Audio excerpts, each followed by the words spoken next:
cidadãos de Itajubá! Hoje vamos invadir aí as suas redes sociais para debater assuntos que interessam a nossa sociedade. Assuntos que mexem com a cultura, com a vida e com a economia do nosso povo. Uso de recursos genéticos locais, mercado para produtos regionais e ações coletivas de produção. Vamos direcionar o conhecimento e a curiosidade nesse setor agrário, agropecuário, que é tão importante para a economia de Itajubá. E para abordar este assunto com conhecimento, clareza, dinamismo e objetividade, nós trouxemos aqui para o nosso bate-papo interativo Dulciane Barreto, ela que é zootécnica e pré-candidata a vereadora na cidade de Itajubá. Marquinhos Barreto, ex-prefeito e pré-candidato a prefeito de Itajubá. E professor Ronaldo Vasconcelos, ele que é professor do curso de avicultura, das disciplinas de avicultura, conicultura, recursos genéticos e agricultura familiar, pós em nutrição animal da Universidade Estadual do Sudoeste da Bahia. Sejam muito bem-vindos a este bate-papo interativo, onde nós iremos discutir aqui como está a estrutura desse setor na cidade de Itajubá, apresentando ideias inovadoras que competem a políticas públicas eficazes e também de qualidade da gestão para o setor. Sejam muito bem-vindos, Dulciane, Marquinhos e o professor Ronaldo Vasconcelos. Dulciane Barreto, né, formada em zootecnia, e estou aqui, na verdade, é um prazer, na verdade, estar discutindo políticas públicas para o município de Itajubá. Eu que já venho atuando há 14 anos nessa linha de desenvolvimento das comunidades rurais, né? Então, assim, é um prazer também a gente trazer Ronaldo, né, da Universidade Sudoeste da Bahia, para a gente fortalecer esse trabalho nosso aqui dentro do município. Marcos Barreto, ex-prefeito de Itajubá. Importante, estamos aqui hoje discutindo esse segmento tão importante para o nosso município. Porque temos várias comunidades rurais, né, e a gente precisa, na verdade, avançar aqui, hoje, nessa discussão de políticas públicas para o nosso município. Bom, meu nome é Ronaldo Vasconcelos, eu trabalho aqui na UESB, no curso de zootecnia. A minha área de atuação é avicultura e recursos genéticos, mas nós criamos aqui a disciplina de agricultura familiar, e que para mim tem sido algo bastante alento, pelas respostas, pelos resultados que a gente tem obtido, dada a necessidade de fazer determinados levantamentos sobre a agricultura familiar, que é tão incompreendida, mesmo após os dois últimos governos que tivemos do PT, que fez a agricultura familiar se tornar reconhecida no país, ela ainda é mal compreendida, as pessoas a confundem muito, não a valorizam, e não sabem que tudo que nós temos à mesa hoje, do frango, feijão, uva, arroz, a maior parte vem da agricultura familiar. Nós não podemos confundir agricultura familiar com agricultura de subsistência. É completamente diferente. Muito importante, muito importante. Hoje o assunto, de fato, interessa muito para a nossa região. Mas primeiro vamos sintonizar aí para o pessoal de casa quais seriam os produtos genéticos locais de Itajubá, por que é tão necessário se pensar de uma forma macro sobre suas bases de produção e comercialização. E para responder essa pergunta, vamos conversar com o professor Ronaldo Vasconcelos, professor de avicultura, né, da UESB, que a avicultura, para quem não sabe, é o ramo da zootecnia dedicado à criação de aves para a produção de alimentos, em especial carnes e ovos, e entre as espécies criadas, a avicultura destaca-se aí o frango, né, professor? Então, eu queria que você começasse falando para os nossos espectadores como é que se dá a produção, como a avicultura ela pode ser trabalhada de forma a ganhar uma projeção em uma cidade como Itajubá e, principalmente, quais as ramificações comerciais que ela possui. Olha, Kaliane, quando a gente vai falar de agricultura familiar, primeiro é importante que a gente tenha o contexto cultural e social de onde ela se aplica. Agricultura familiar é tudo aquilo que a pessoa pode produzir numa pequena propriedade e obter lucro, e prever um futuro com segurança para si, para sua família, para os seus descendentes, como qualquer propriedade rentável. Isso é agricultura familiar.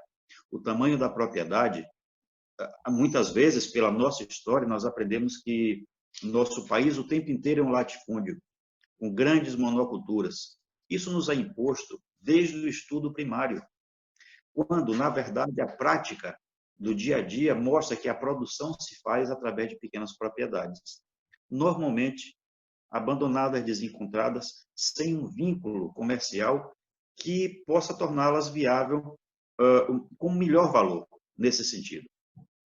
Itajibá não é diferente dos outros municípios. Itajibá tem localizada numa região ainda da costa baiana, muito verde, região sul da Bahia, como uma grande maioria dos nossos municípios tem uma profusão e opções de produção. Vamos para os frangos. Quando eu vivo em fazenda, a minha família de Uruçuca produz cacau. Você chega numa fazenda, você encontra uma série de produções. Os frangos estão sempre presentes. A gente nunca percebeu, mas criar galinha é uma tradição secular na nossa sociedade, vinda pelos portugueses, que nos garante uma das principais proteínas, que é o ovo, de manhã ao meio-dia, que foi colhido no quintal. Isso faz parte de uma economia que, infelizmente, até nas universidades a gente não trabalha, que é a economia doméstica. E no final de um mês, aquilo que você produz numa propriedade, que você consome, se alimenta, se nutre, aquilo tem um valor comercial considerável, porque aquilo faz parte dos seus custos, dos seus gastos. Itajibá pode muito bem produzir essas aves, como aqui em Tapetinga, como em Uruçuca, Ilhéus e qualquer outro município. E o mais importante é esses produtos que, de um modo geral, eles são romantizados por serem de roça, e tem um valor agregado tão importante, grandes empresas percebem isso. Vejam que há 20, 30 anos no Brasil veio um mercado da ave para ser trabalhada junto com o industrial. A avicultura industrial ela é imutável. São pacotes tecnológicos que você cria do Amapá ao Rio Grande do Sul, em qualquer zona desse país, com o mesmo padrão de tecnologia. E é necessário, porque nos fornece uma proteína. Pouca gente, às vezes, pode perceber. A avicultura industrial ela causou uma revolução social, porque todas as classes sociais consomem ovo e consomem frango a um preço acessível. Isso é aplicação de tecnologia, de estudo, que se tornou extremamente viável. Por que as nossas galinhas não podem ser? Veja que esse mercado é tão interessante que algumas empresas estrangeiras chegaram ao Brasil com o chamado pintinho caipira, que de caipira não tem nada. São tão desenvolvidos de forma dentro de uma genética tão bem organizada, com excelente capacidade de produção, são muito bons para produzir, mas acontece que quando eu compro aquele ovo ou aquele frango do chamado caipira industrial ou semi-industrial, eu estou pagando royalties aos estrangeiros. Ora, o nosso país tem o mesmo tempo de colonização que os americanos. Lá eles desenvolveram as melhores raças produtivas. E aqui nós desenvolvemos raça de cachorro, de cavalo, de outros animais, mas não investimos naquilo que nós consumimos quase todos os dias, que são as aves, estão nos nossos quintais, que os nossos avós já criavam. Em alguns anos, há exatamente 16 anos, eu venho fazendo na Bahia o levantamento desse material genético e já trabalhando com isso, e tem um material extremamente compatível com o que nós importamos, que veio dos nossos quintais. Está adaptado às nossas condições climáticas, a uma alimentação, muitas vezes, não muito recomendada, mas ela sobrevive, a uma série de enfermidades, já que o nosso estado tem as piores doenças, elas são quase que endêmicas em várias regiões, e esse material hoje nós trabalhamos e nós já colocamos à disposição dos produtores. Quando eu valorizo esse material que eu tenho no quintal, eu estou trabalhando e valorizando algo que os meus avós, que os meus bisavós já tinham, já conheciam, já produziam e consumiam. Eu preciso agregar valor a isso. Hoje, quando você tem esse material disponível no mercado, e o mercado é muito importante a gente trabalhar, porque eu posso colocá-lo com um valor adequado, ele pode ter uma boa receptividade e tem daquele que vai consumir, não é? Tudo isso agrega valor. Se agrega valor, há um retorno econômico para aquele pequeno produtor, para aquele médio produtor. Quando a gente não percebe os recursos genéticos e os valores que ele tem, que está à nossa volta, esse material ele vai se erodir. A erosão genética é muito séria. E eu passo a ser dependente de um material externo do qual, obrigatoriamente, eu preciso comprar. Então, quer ver uma coisa interessante? Hoje de manhã, alguns de nós devem ter comprado ovo, fritou. Aquele ovinho branco da indústria, que é tão importante porque nos garante uma proteína de altíssima qualidade, mas normalmente a avó e a bisavó daquele ovo foi importada. Nós não temos autonomia genética de produzir esse alimento. Se hoje a carne de frango, o ovo, e em muitas regiões ovo é a principal proteína na mesa, porque algumas pessoas, algumas famílias ainda não têm condição econômica de ter carne à sua mesa todos os dias, e essa proteína garante que aquela família se nutra, isso é uma questão de soberania nacional. Porque qualquer problema político que possa advir mais tarde, que houver um bloqueio dessa fonte genética, e não é só frango que nós estamos falando de uma série de outros produtos, né? Se referindo a uma série de outros produtos. Cria-se uma crise na indústria nacional de avicultura, que hoje é um exemplo. O Brasil é o primeiro país exportador de frango, um dos maiores produtores de ovos do mundo. E nós não temos essa autonomia. O material genético brasileiro que nós temos disponível pela Embrapa, que faz um trabalho excelente em relação a isso, não atenderia a 10% dos produtores. Então, reconhecer esse material que nós temos. A Bahia é um sítio genético espetacular. Eu tenho um registro de mais de 20 raças em todo o estado. Infelizmente, só posso trabalhar com 5, porque eu tenho um espaço extremamente limitado. Exatamente, professor. E aí é onde eu direciono a pergunta aqui, primeiramente a Dulciane, você que é zootécnica, que trabalha com contato direto com comunidade, principalmente com pequenos, médios produtores, Dulce. Como você observa essa cultura de aves, né? A avicultura dentro da cidade? Qual a sua leitura, né? Enquanto cidadã, enquanto uma profissional que sempre atuou junto com essa camada de produtores sobre esse tema dentro da cidade de Itajubá? Eu acho que na verdade, uma oportunidade. Porque, assim, todo mundo cria galinha no seu fundo de quintal, né? Principalmente essas propriedades pequenas, todo mundo cria. Assim, é uma forma de conduzir a questão das pragas ali próximo da casa, de várias coisas. Mas termina isso não sendo uma forma de gerar renda para poder, para a propriedade, para somar junto com outros produtos, né? E agregar essa renda junto à família. Então, assim, é uma grande oportunidade, na verdade, da gente melhorar realmente esse quadro genético de aves que tem aqui no nosso município. Da gente criar situações de comercialização, da gente fazer marketing, né? De poder fazer um marketing em cima desse produto tão rico e também, assim, totalmente brasileiro, né? Que vem, na verdade, de uma criação de muitos e muitos anos e que, na verdade, não é valorizado, porque às vezes é mais fácil sair no mercado e comprar um produto industrial, né, vindo de fora, do que um produto realmente brasileiro, né?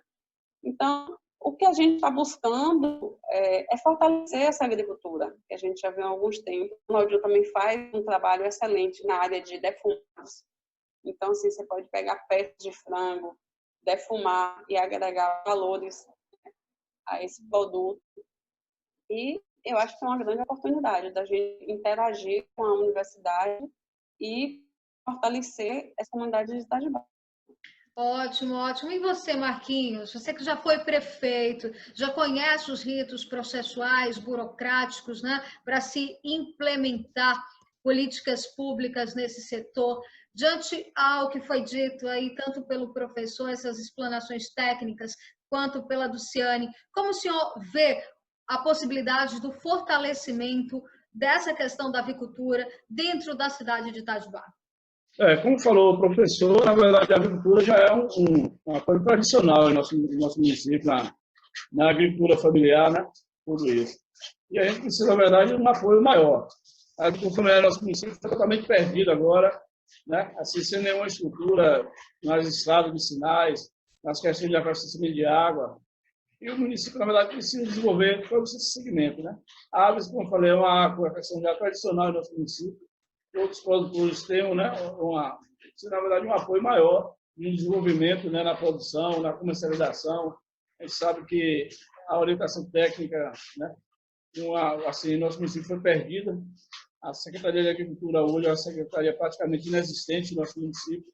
A perca da CEPLAC aqui também, a estrutura que tinha o apoio da assistência técnica foi perdido, então a gente precisa realmente de um apoio hoje à agricultura, de uma Secretaria de Agricultura mais ativa, mais assim, com apoio técnico abrangente para toda essa agricultura familiar, que a gente possa desenvolver todo esse segmento, né?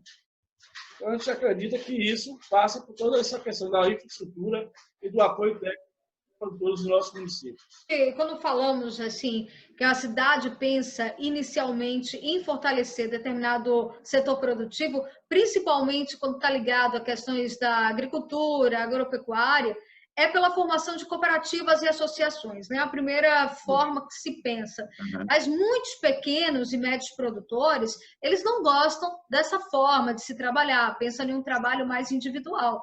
Eu queria saber de vocês, assim, no coletivo, quais as alternativas de integrar os produtores, a manter um padrão coletivo de produção dessas aves, sem que necessariamente se seja por meio de uma cooperativa ou de uma associação. E para você, professor, que também é da área de agricultura familiar, que acompanha, estuda, ensina, né, sobre esse assunto, como avalia este mecanismo de integração comunitária nessa produção da avicultura? Olha, isso para mim é uma das grandes preocupações, porque, por exemplo, um dia desse aqui em Tapetinho, eu fui no mercado e encontrei frango tipo caipira, que veio do interior do Paraná.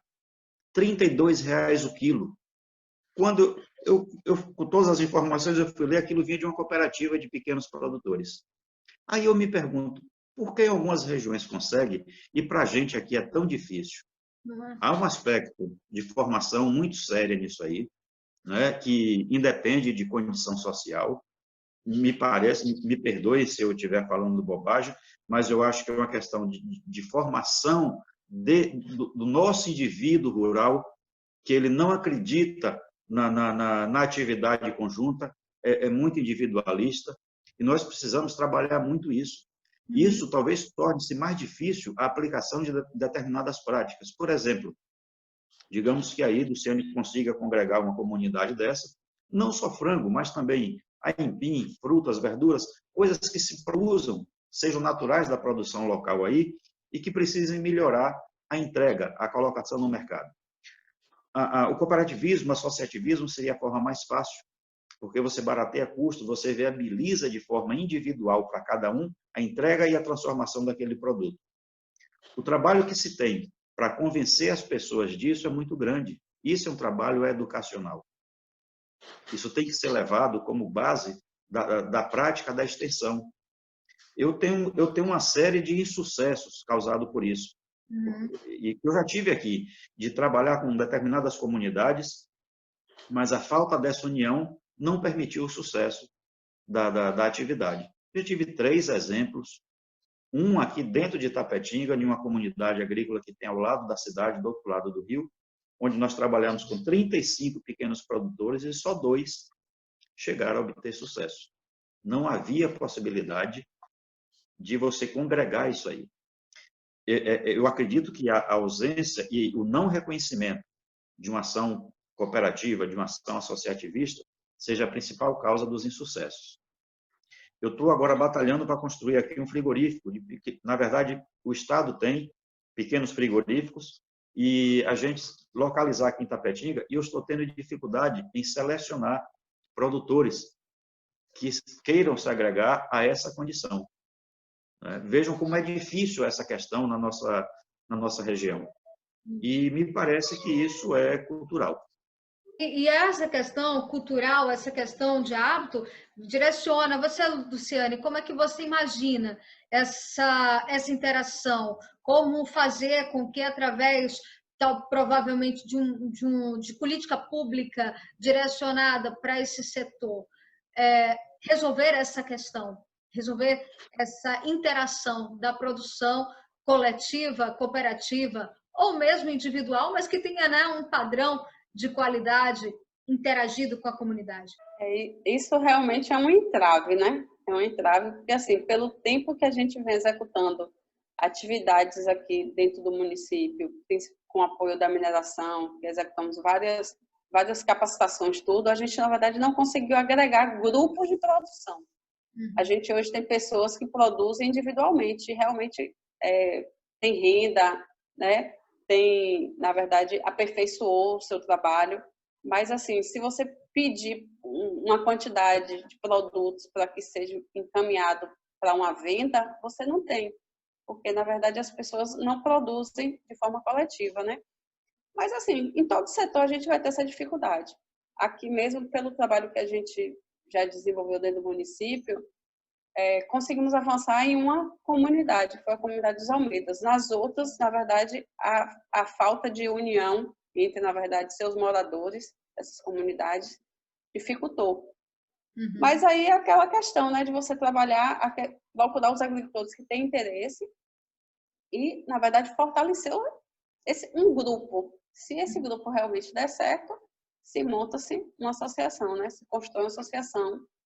E a gente realmente um espaço de comercialização, de padrão, que você possa tanto trabalhar, vender tanto dentro do município, quanto em feiras fora do município, né? Porque o importante é agregar renda a isso. Só que outro entrave hoje que a gente tem no município são as estradas. As estradas rurais do município é um entrave terrível para a questão da produtividade, principalmente que a gente tem um município de 800 km². E hoje muita gente deixa de produzir, de trazer seu produto para vender na feira por causa da estrada. Isso é uma questão que envolve muito o direcionamento do poder público, né? A questão do comprometimento dos gestores, tanto da parte do legislativo, que com medidas de cobrança para o executivo para se resolver essa questão, quanto do próprio executivo, poder executivo, para que se tenha um comprometimento, um direcionamento. E aí vai você para o senhor Marquinhos, com relação a essa questão, você já abordou estradas, então, direcionar o fortalecimento dos caminhos, né? Eu poderia dizer assim, os caminhos de se melhorar e de se fornecer estrutura para essa produção. Seria esse o ponto-chave para se fomentar a questão da produção. A gente toca aqui na avicultura, mas eu acredito que melhorando estradas a gente resolve o problema de todo o setor, né, da agricultura. E não só da agricultura, a qualidade de vida do próprio ser humano. Claro. O pessoal está colocando a questão do coletivo, da união dos produtores, uma coisa muito complicada. Existe a questão cultural, né, dentro das comunidades rurais, dentro de uma desunião, e parte de tudo isso, né, parte da questão religiosa, da questão política, né, tudo isso são impasses, né, própria comercialização desse produto. E se tem mesmo uma cultura coletiva, né? Mas a gente está, como sempre falou, já vem fazendo um trabalho, vem avançando em algumas comunidades. Agora é recente, os produtores de leite, a gente já conseguiu um trator, né, trator agrícola, a gente tentar novamente buscar esse espírito coletivo, né, onde as pessoas possam produzir e comercializar assim, com a união, com uma determinação mais coletiva. A gente espera que a gente está vivendo um momento agora assim de recuperação, tanto na produção de leite, que é o segmento mais importante do município, né? O preço do leite tem uma reação muito boa, né? O cacau, na parte da cacau clonado, do retorno da produção da lavoura de cacaueira. Então, a gente espera que esse momento também sirva de um despertar, né? De tantas crises que foi passado, de tantos desencontros, que as pessoas não procurem essa coletividade, procurem se unir para resolver os problemas em comum, né? Então, o trator é esse equipamento que vai ajudar na recuperação de pasto, na produção de alimentos, né, tanto na área da produção de leite, como também na própria agricultura. Eu espero que esse momento gere isso e as pessoas comecem a pensar realmente em se unir mais, em discutir os seus problemas de uma maneira mais coletiva. De tudo que vocês vêm falando, a questão do hábito, do costume, da cultura, de se ter um foco. Aí não tem como a gente não tocar no assunto educação, né? Vocês acreditam que fazer com a formação os novos, os pequenos e jovens produtores rurais, eles passem a ter um certo incentivo pela área educacional para começar a desenvolver esse hábito de interesse pelas cooperativas e associações? Eu acho que a educação é o primeiro passo para mudar qualquer coisa. É fundamental. A educação é a única que consegue transformar a forma de pensar de um indivíduo. não quero ser utópico nesse sentido. Eu acredito realmente nisso. Eu tenho experiências dentro da universidade de pessoas que mudaram seu padrão de vida e familiar por causa da educação. Só ela transforma. Mas nós precisamos achar na educação quais são os pontos frágeis para que possa transformar esse indivíduo.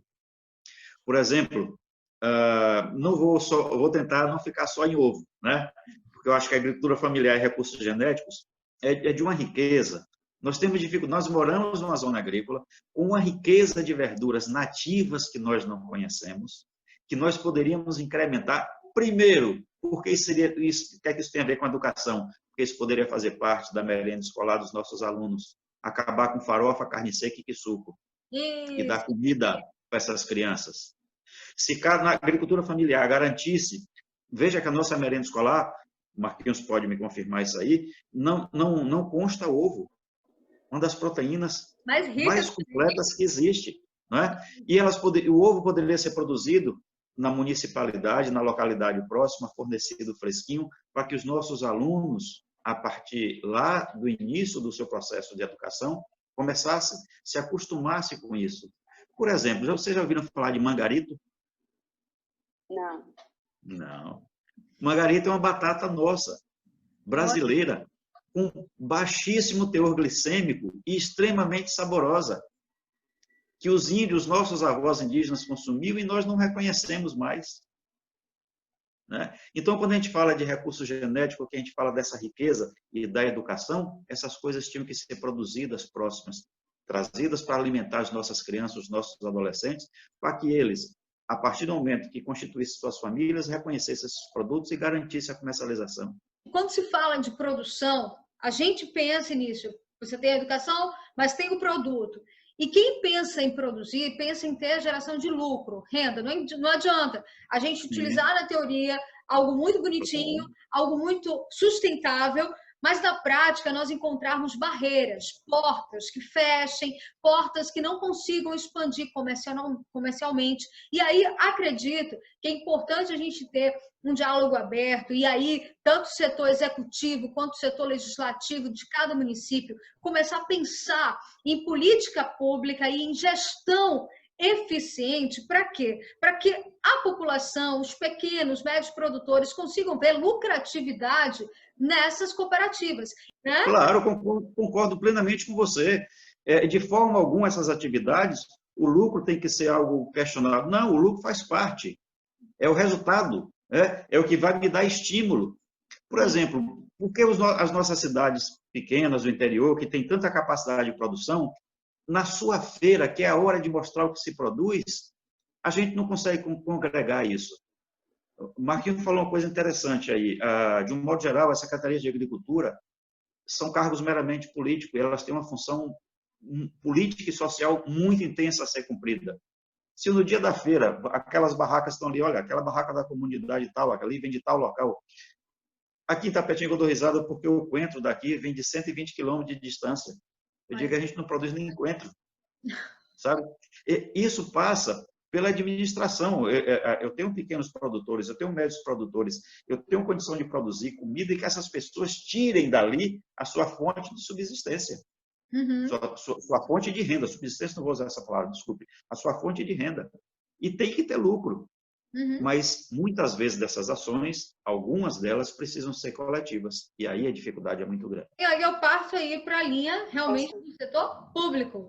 Luciane, como é que dentro da Câmara, como é que dentro do setor legislativo, você imagina que seja possível criar essa abertura comercial, esse incentivo educacional, esse incentivo de produção, mexer mesmo na cultura e no hábito dos nossos cidadãos itagibenses em relação a esse setor, que aí engloba a questão da produção, da cultura agropecuária no geral? Carly, na verdade, assim, a gente já vem trabalhando isso há algum tempo, né? Assim, quando você trabalha na comunidade, a questão de você criar o hábito de comer o que você produz. Então, assim, na comunidade eu falo direto, como é que vocês querem vender um produto para a agricultura familiar se vocês trazem um produto industrializado para dar ao filho de vocês da cidade? Então, assim, eles têm que comer o que vocês produzem, porque quando ele chegar na escola, ele tem que ter prazer de comer o que vocês estão produzindo. E não dizer que ele quer um salgadinho, que ele quer um refrigerante, né? Que ele quer um produto industrializado. E, assim, isso também invoca muito a questão do poder público. A gente já teve alguns tempos aqui em nosso município, que quando o Marquinhos foi prefeito, que o poder público dava um apoio grande à agricultura familiar, com a questão de transporte, com a questão de viabilizar alguns projetos, né? Então, isso tudo, na verdade, fortalece a cadeia, fortalece as comunidades.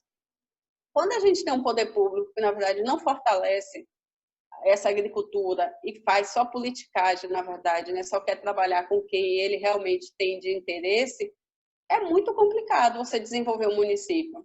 O que a gente está buscando aqui, na verdade, é trazer uma proposta de desenvolvimento, né? Existem mecanismos da gente fazer parceria, né? Então, assim, isso aí agora é a comunidade, na verdade, que reflete sobre esse desenvolvimento, né? Se ela vai querer abraçar esse desenvolvimento ou se ela vai querer continuar da forma que ela está, né?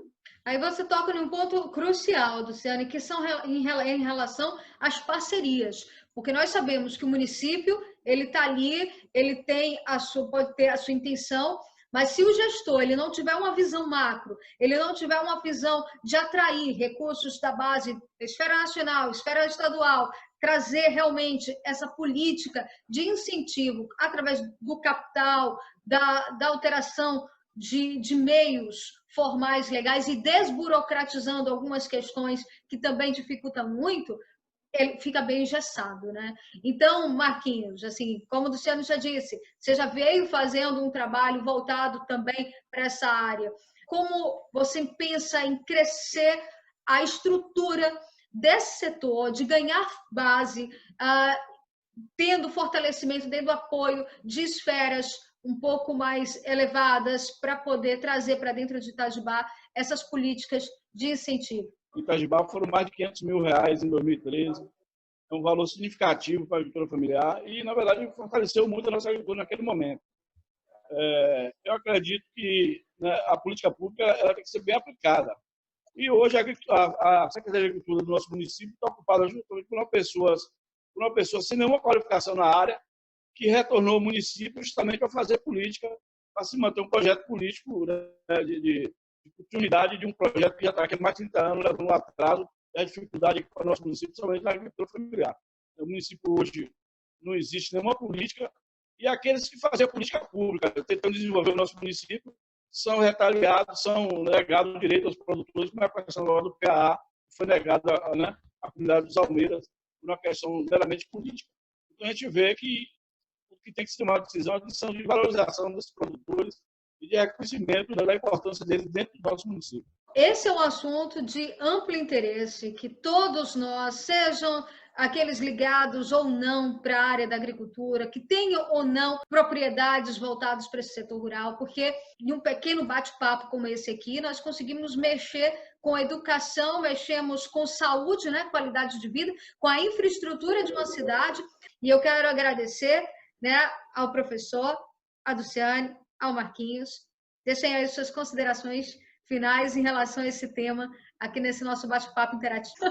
Eu agradeço o convite do Luciane, está sempre muito presente em várias atividades, ela me coloca, né? Eu fico muito agradecido por isso, você também, pela oportunidade, porque é sempre bom a gente falar. Veja que em pouco tempo nós tocamos em tantos assuntos diversos, né, que envolvem áreas tão distintas, mas que estão todas entremeadas em uma ação ligada à produção agrícola, que é tão diversa nesse país, e não pode ser só reconhecidamente um sistema de produção. Hoje eu almocei um bom feijão, um bom arroz, 80% do feijão desse país é agricultura familiar, 90% do arroz é agricultura familiar, frango, o mesmo frango industrial que tanta gente critica, é agricultura familiar. Quem produz são pessoas de 3, 5, 10 hectares, e é a família que toma conta daquilo ali, mas eles estão integrados a um sistema de produção industrial. Então, a gente tem como mudar esse perfil. Nós precisamos mudar esse perfil, porque nós temos uma população que precisa e muito disso. E, para mim, o primeiro passo é a educação, sim. Agradeço, né, Ronaldinho, sua participação. A Marquinhos também, que a gente sempre teve essa parceria boa aqui dentro do município. E a você, né, Cali? sempre está presente aqui já em várias atividades nossas. Mas é isso, a gente está aqui para dar o pontapé, para, na verdade, fazer com que a comunidade, né, reflita, pensa, deseje coisas boas, deseje coisas melhores e mostrar que a gente tem condição, que a gente tem potencialidade e, através do conhecimento, se a gente não consegue aqui no município, a gente traz, a gente tem amigos, a gente tem parceiros e a gente tem como fazer muita coisa boa dentro dessa cidade, junto com quem tiver vontade, né? Na verdade, com quem tiver vontade, porque a gente só cresce se tiver vontade.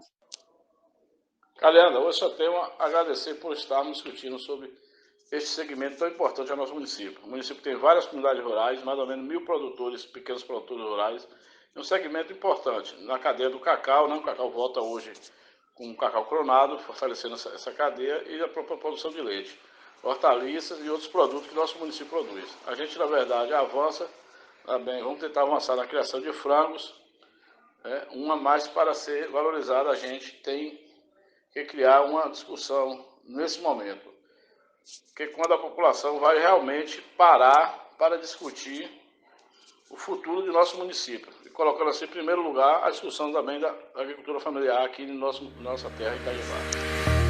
Este foi mais um bate-papo interativo Itajibá. Eu acredito na força do bem.